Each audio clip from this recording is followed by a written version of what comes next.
আজকে আমি বাংলাদেশের একটি জনপ্রিয় ঐতিহ্যবাহী পিঠার রেসিপি নিয়ে চলে আসলাম। পিঠাটির নাম হলো মেরা পিঠা, কেউ বা ডাকে সাইনা পিঠা কিংবা দোল্লা পিঠা। হ্যালো এভরিওয়ান, আসসালামু আলাইকুম, welcome to Ahnaf Adil kitchen. আজকে আমি আপনাদের সাথে মেরা পিঠা বা সাইনা পিঠা রেসিপি শেয়ার করব, কিংবা দোল্লা পিঠা, যে যাই বলবেন নামে ডাকুক না কেন, বানানোর নিয়ম কিন্তু একই রকম। প্রথমে একটি ফ্রাই প্যান বসিয়ে দিলাম চুলাতে, দিয়ে দিলাম 1.5 কাপ পানি, পরিমাণ মতন লবণ, এখানে আমি খেজুরের পাটালি গুড় দিয়ে দিলাম 1 বাটি। এখানে আমি নাহিব দিয়ে পাটালি গুড়টাকে কুচি করে দিলাম।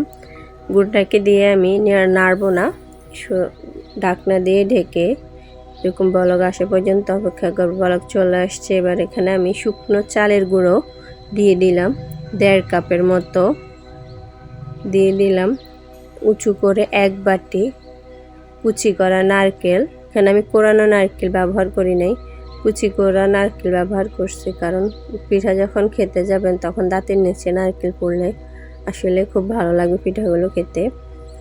শুকনো চালের গুঁড়ো নারকেলটা দিয়ে আমি ঢাকনা দিয়ে 7 থেকে 8 মিনিট আমি সিদ্ধ করে নেব। ভালোভাবে নেড়ে চেড়ে আমি মিশিয়ে নিলাম। ঢাকনা দিয়ে আমি ডোটাকে ঢেকে রাখবো 5 মিনিট, চুলাটা বন্ধ করে। এবার রাখার পর আমি একটা প্লেটে ডোটা নিয়ে নিলাম। এবার গরম থাকা অবস্থায় কিন্তু আপনাকে এটাকে ভালোভাবে মুথে নিতে হবে, ঠান্ডা হলে কিন্তু এটা শক্ত হয়ে যাবে। কাজটা আপনাকে অলসতা করলে হবে না, খুব সাবধানতার সাথে কাজটা করতে হবে। ডোটাকে আমি একটি ঢাকনা দিয়ে ঢেকে দিব, নয়তো এটা শক্ত হয়ে যাবে। এবার আমি কিছুটা নিয়ে এভাবে আমি আগে একটু মুথে নেব, পরে হাতের সাহায্যে আমি এভাবে ঘুরিয়ে ঘুরিয়ে বানিয়ে নেব মেরা পিঠা। আসলে এটা বলে বোঝানো যাবে না, আপনারা দেখে বুঝে নিতে পারেন যে এটা প্রসেসটা কিভাবে হবে। আমি আরেকটা বানিয়ে আপনাদেরকে দেখাচ্ছি। ঠিক আপনারা যতটা বড় বা ছোট করতে চান ঠিক সেরকমভাবে আপনারা ডোটা নেবেন। দেখুন, এভাবে আপনারা একটু ডো নিয়ে হাতের তালুর মাঝখান দিয়ে ঘুরিয়ে ঘুরিয়ে পিঠাগুলো আপনারা বানিয়ে নিতে পারেন। আমার সবগুলো মেরা পিঠা তৈরি হয়ে গেছে।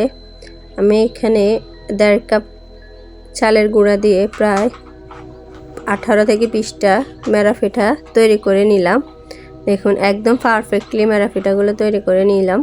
এবার আমি চুলাতে একটা হাঁড়ি বসিয়ে দিলাম, এখানে আমি পরিমাণ মতো পানি দিয়ে দিলাম, দিয়ে একটা স্ট্যানার বসিয়ে দিলাম। স্ট্যানারে আগে একটু তেল ব্রাশ করে নিয়েছি, এবার ঢাকনা দিয়ে হালকা একটু গরম করে নেব। এবার আমি স্ট্যানারে মেরা পিঠাগুলো দিয়ে দেব ভাপের জন্য। এখানে পুরাটা স্ট্যানার করে আপনারা পিঠাগুলো দেবেন না, তাহলে পিঠাগুলোতে ভাপ লাগবে না। আমি এখানে 6টা পিঠা দিয়েছি, দিয়ে উপরে ঢাকনা দিয়ে ঢেকে নিয়ে দিলাম। ঠিক 20 থেকে 25 মিনিট আমি পিঠাগুলো ভাপিয়ে নিলাম। একটা কাঠির সাহায্যে আমি পিঠাগুলো চেক করে নেব যে হয়েছে কি না। দেখুন, কাঠিগুলো একদম সুন্দর করে উঠে আসছে, তার মানে পিঠাগুলো হয়ে গেছে। এখন আমি আরেকটা চেক করে নিচ্ছি, পিঠাটা একদম ভাপে হয়ে গেছে। পিঠাগুলো তুলে নিলাম। আমি আবারও পাতিলে আরেকটু পানি দিয়ে দিলাম। আপনাদের বাসায় যদি এরকম স্ট্যানার না থাকে তাহলে এরকম উন্নি দিয়েও আপনারা পিঠাগুলো ভাপ দিয়ে নিতে পারেন। আমি আপনাকে এই পদ্ধতিও দেখিয়ে দিলাম। দেখুন, খুব সহজে ভাপ দিয়ে নিতে পারবেন আপনারা। এখন কাঠির সাহায্যে আমি পিঠাগুলো চেক করে নিচ্ছি। দেখুন, কাঠিটা একদম সুন্দর করে উঠে আসছে, একটু লেগে নাই পিঠার ব্যাটার। সবগুলো পিঠা আমার ভাপ দেওয়া হয়ে গেছে।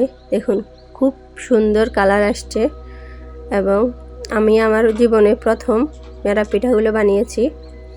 আমার এই ভিডিওটা যদি অবশ্যই আপনাদের ভালো লেগে থাকে তাহলে অবশ্যই সাবস্ক্রাইব করবেন, আর হ্যাঁ, লাইক কমেন্ট শেয়ার করবেন। দেখুন, পিঠাগুলো একদম সফট। গরম গরম অবস্থায় পিঠাগুলো সফট হয়, কিন্তু ঠান্ডা হয়ে গেলে একটু শক্ত হয়ে যাবে। দেখুন, একটা পিঠা আমি আপনাদেরকে ভেঙে দেখাচ্ছি, একদম নারকেলে পুরে ভরা। নারকেলটা আপনারা একটু বেশি দেওয়ার চেষ্টা করবেন, তাহলে খেতে অনেক মজার হবে।